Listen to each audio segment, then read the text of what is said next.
sahabat, autobiografi bukan tokoh, orang biasa juga punya cerita. Berani hidup, berani berjuang, jangan kerja kau mengeluh terus. Sahabat-sahabat, autobiografi bukan tokoh, di tahun 1985-1986 ini merupakan tahun terakhir saya sekolah di bangku SMA, yaitu di SMA Negeri 1 Moratewe, kelas 3A2, jurusan biologi. Seperti kebiasaan di semester-semester sebelumnya, saya selalu berusaha mempertahankan tradisi sebagai juara. Minimal adalah juara kelas. Dan itu bisa terwujud karena di semester 5 tahun 1985, yaitu di bulan Juli sampai dengan Desember, saya berhasil meraih juara pertama, mempertahankan status saya sebagai juara 1 di semester 4 ya. Sahabat autobiografi bukan tokoh, memasuki kelas 3 ada banyak perasaan bercampur aduk di dalam pikiran saya. Ada rasa bahagia, rasa syukur, rasa sedih, dan juga ada rasa, kalau anak sekarang bilang mungkin rasa galau. Mengapa demikian? Karena saya akan mengakhiri pendidikan saya di SMA, karena ini merupakan tahun terakhir. Sementara saya tidak tahu bagaimana kelanjutan pendidikan saya. Setelah saya selesai dengan segala prestasi saya di SD, SMP, bahkan di SMA, namun setelah melanjutkan ke mana saya tidak tahu setelah lulus itu yang di dalam pikiran saya hampir setiap hari ya, di dalam pikiran saya ini nanti bagaimana ya nasibnya. Karena tidak ada satupun orang lain ataupun mentor, baik keluarga, teman, rekan, dan sahabat, yang bisa memberikan saya informasi. Sementara jika meneruskan nanti ke perguruan tinggi, saya harus mencari perguruan tinggi lain di kota-kota lain, misalnya ibu kota provinsi di Palangkaraya. Nah, sahabat autobiografi bukan tokoh, di tahun 1985 ini, di semester 5, teman saya yang bernama Clementina dan Tri Arisanika Susana ya, setelah kami berteman akrab dan sering berbincang-bincang, ternyata ini masih ada hubungan kekerabatan dengan orang tua saya yang berasal dari kampung Pepas. Nah, dia bercerita di Moratewe ini sebenarnya ada beberapa keluarga kita yang dari Pepas. Seperti misalnya waktu itu Camat Matias Jama, itu masih keluarga, ada hubungan kekeluargaan dengan orang tua. Kemudian ada juga Ibu Sie Agara. Sie Agara ini merupakan adik dari mantan Gubernur Kalimantan Tengah yang bernama Willy Ananias Gara ya. Nah, sahabat autobiografi bukan tokoh, dalam perbincangan itu teman saya Clementina. Clementina ini kalau tidak keliru sekarang domisili di kota Palangkaraya ya. Saya masih sering melihat masih sering berhubungan via medsos sama dia ya. Dia bilang seperti ini, itu ibu tante, dia bilang kan tante Siegara itu punya kos-kosan loh. Itu lebih bagus, kamu bisa di sana itu ada listriknya, jadi kamu bisa belajar juga dengan tenang, dengan tekun dibanding tempat kamu yang sekarang. Memang saya pikir itu ada betulnya, karena memang di tempat saya yang saya tempati itu tidak ada listrik, tidak ada air, tidak ada apa-apa ya. Sementara saya kelas 3 itu menghadapi EPTA, dan EPTANAS itu membutuhkan satu ketenangan dan keseriusan.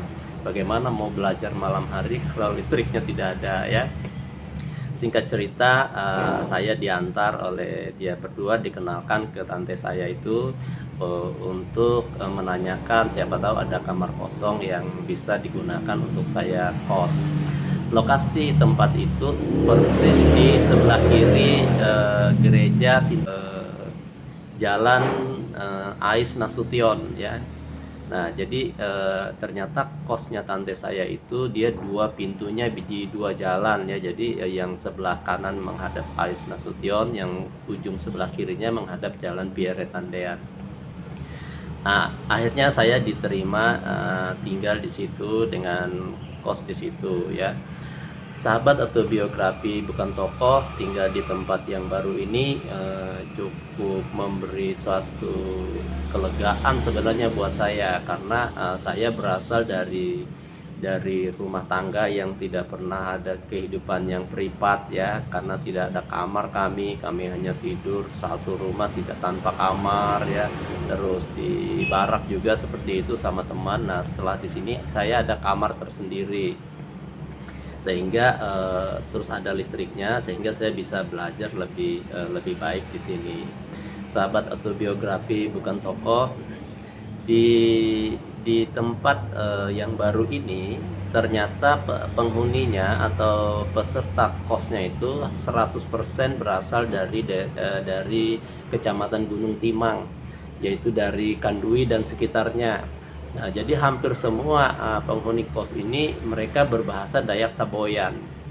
Nah, karena mereka berbahasa Dayak Taboyan dan saya harus segera menyesuaikan diri, akhirnya saya pun belajar bahasa Taboyan itu. Jadi sekitar berapa bulan saya kos di tempat tante saya itu, selain saya bisa berkonsentrasi belajar dengan baik, saya juga bisa belajar bahasa Taboyan.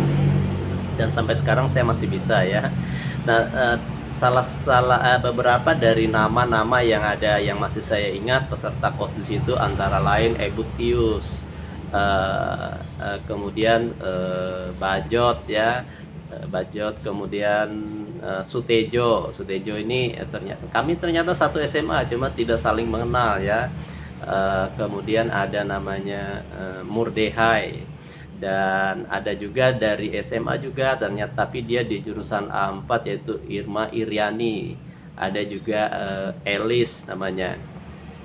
Nah, dengan mereka ini saya berteman baik, dan mereka sangat baik. Kami merasa kadang senasib sepenanggungan, dan dalam kesempatan ini pun saya ingin mengucapkan terima kasih kepada salah satu penghuni kos yang sering membantu saya ya, namanya Irma Iriani. Irma Iriani ini dari Kandui, tetapi sebenarnya kami masih ada hubungan kekerabatan, cuma bagaimana hubungan kekerabatannya saya nggak tahu ya. Dan dengan kakaknya Esra Mirwati itu dulu pernah juga di Puruk Jauh, ketika masih mengajar di sana pernah juga di tempat kami ya. Nah, sahabat atau biografi bukan tokoh, Irma ini karena selain ada hubungan kekeluargaan, dia juga sering mungkin merasa kasihan melihat saya. Kenapa? Karena kiriman saya kadang ada, kadang nggak ada.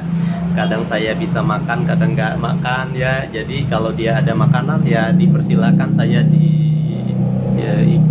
ikut makan ya.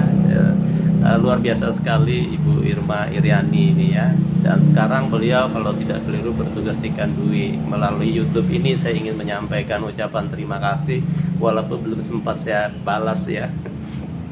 Sahabat atau biografi bukan tokoh, pernah satu ketika kalau di kos yang lama itu kan kami bisa masak dengan kayu karena kami tidak punya kompor ya. Tetapi di tempat yang baru ini kalau masak harus menggunakan kompor minyak tanah. Kalau menggunakan kompor minyak tanah itu ada khusus tempatnya, sehingga diantara teman itu ya saling ngelihat saja masak apa, si A masak apa, si B masak apa gitu ya. Ada satu waktu saya betul-betul tidak memiliki uang, dan saya juga tidak memiliki makanan untuk meminta ke sana kemari itu. Saya tidak punya tipe yang suka meminta belas kasih orang ya. Tapi kalau orang memberi saya terima. Nah, saya ingat itu bagaimana caranya ya, mau makan nasi ada tetapi sayur gak ada, mau beli tempe pun uang gak ada sudah. Tapi saya ingat kalau saya pulang dari Jalan Bangau itu dulu menuju bukan pulang ya, jadi kalau saya berjalan dari Jalan Bangau itu ke kota itu ada jalan pintas, jalan setapak ya, yang bisa tembus ke arah Barito Theater. Nah, di situ banyak sekali pohon-pohon bambu. Saya berpikir kemungkinan kalau saya mencari rebung di situ, saya bisa dapatkan dan itu bisa digunakan untuk sayur, karena saya orang kampung ya, di desa ya, itu sayur rebung, sayur macam-macam itu hal yang biasa buat kami. Jadi untuk itu saya waktu ke sekolah saya membawa pisau. Pisau ini saya bungkus dengan kertas koran, saya masukkan di dalam tas. Untungnya waktu itu tidak ada razia dan tidak ada apa-apa ya. Setelah pulang sekolah, saya melewati tempat itu dan saya mencari rebung, dan bersyukur sekali waktu itu ternyata banyak rebung di situ. Jadi saya mengambil beberapa rebung, kemudian saya masukkan di kantongan plastik, saya kupas dulu ya. Nah, kemudian saya bawa pulang. Karena di tempat kos itu kan kalau saya memasak bawa rebung dari apa begitu kan pasti mereka mungkin heran. Akhirnya udah saya bawa ke dalam kamar, saya cuci dulu, saya bawa dalam kamar, dan kemudian saya iris-iris dan kemudian saya rebus, dan cuma dimasukkan garam ya, dan saya minta garam sama teman, dikasih garam sama penyedap, dan itulah akhirnya saya makan ya. Tetapi dalam kondisi yang seperti itu tidak ada yang bisa saya lakukan selain hanya berdoa. Saya hanya berdoa aja, semoga saya bagaimana caranya diberikan jalan. Dan entah kenapa tiba-tiba ya pintu kamar samping saya itu diketok oleh orang. Begitu saya lihat itu ternyata ibu-ibu, ternyata yang datang ini Ineh Dadi yang biasanya membawa kiriman dari ibu saya ya. Dia bilang, Adi, ini ada kiriman dari mamamu. Nah, setelah saya lihat ya, suruh masuk lewat pintu depan, dan saya mendapat kiriman uang itu 30.000 tuh. Jadi doa saya dikabulkan Tuhan. Sahabat atau biografi bukan tokoh ya, itu adalah sekelumit betapa rumitnya perjalanan hidup saya dari orang biasa menjadi ingin menjadi orang yang lebih baik gitu. Nah, kemudian sahabat atau biografi bukan tokoh di kelas 3 sudah berlalu, semester 5 berlalu, semester 6 sudah tinggal beberapa bulan lagi kami akan ujian, dan saya bertekad untuk menjadi juara ya. Kemudian guru biologi kami namanya Bapak Bagas. Bapak Bagas ini seorang guru muda yang sangat energik, dia baru pindah dan ditempatkan, dan Bapak Suwardi yang dulu ngajar biologi waktu kelas 2 sebagai wali kelas kami, dia pindah, sehingga guru yang mengganti adalah Pak Bagas ini. Dan wali kelas kami ketika kelas 3 itu adalah Bapak DA Juraimi BA, yaitu guru matematika. Oh ya, sahabat-sahabat autobiografi bukan tokoh, saya mau mengingat dulu sebagian nama-nama dari teman-teman saya di kelas 3 itu yang masih saya ingat ya, yang laki-lakinya. Yang pertama Suprianus, memang saya berteman baik. Yang kedua Yen, sekarang mungkin jadi pengusaha di Banjarmasin ya. Kemudian yang ketiga Bapak Irawadi Gunawan, kami memanggilnya Bogel ya. Ini mungkin dosen di salah satu perguruan tinggi di Palangkaraya. Kemudian Ibu Siti Hayati, salah satu pejabat di Diknas atau pernah juga jadi kepala sekolah. Itu yang wanita ya. Kemudian yang laki-laki Rasidi. Halo Rasidi, kalau kamu menonton YouTube ini, kamu harus ingat kenangan-kenangan kita masak bersama-sama ya.